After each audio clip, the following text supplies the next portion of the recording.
இந்த வீடியோ நேற்று ஈவினிங் போல் எடுத்த வீடியோ தான். இப்போ கரெக்டாக டைம் வந்து 5:45 தான் ஆகுது. 6 மணி கூட ஆகலை. ஆனால் அதுக்குள்ளே நல்லா வந்து இருட்டுடுச்சு. நல்லா சரியான காற்றடிக்குது. மழை வர மாதிரி இருந்துச்சா, சரி ஓகே ஒரு தைரியத்தை வர வச்சுக்கிட்டு நானும் வேகமாக வந்து நடந்தேன். வீட்டுக்கு வந்து சீக்கிரமாக போயிடலான்னு சொல்லிட்டு. ஆனால் வந்து வீட்டுக்கு போகிறதுக்கு கொஞ்சம் முன்னாடியே வந்து சரியான காற்றடிக்க ஆரம்பிச்சிச்சா, எனக்கு ரொம்ப பயமாயிடுச்சு. இங்கே கேரளாவில் எதுவுமே வந்து சின்ன மரமாக இருக்காது. எல்லாமே வந்து பெருசு பெருசாக தான் இருக்குது. தென்னை மரம், பாக்கு மரம், தேக்கு மரம் அப்படின்னு சொல்லிட்டு.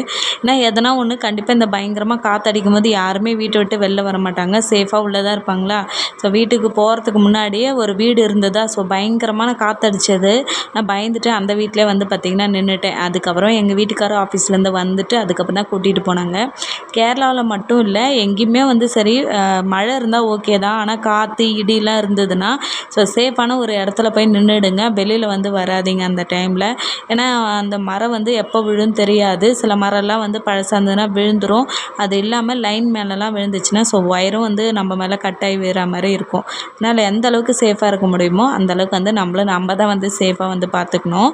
அவ்வளோதான். இந்த வீடியோ பிடிச்சிருந்தா லைக் அண்ட் சப்ஸ்கிரைப் பண்ணிக்கோங்க. வீடியோ பார்த்ததற்கு நன்றி.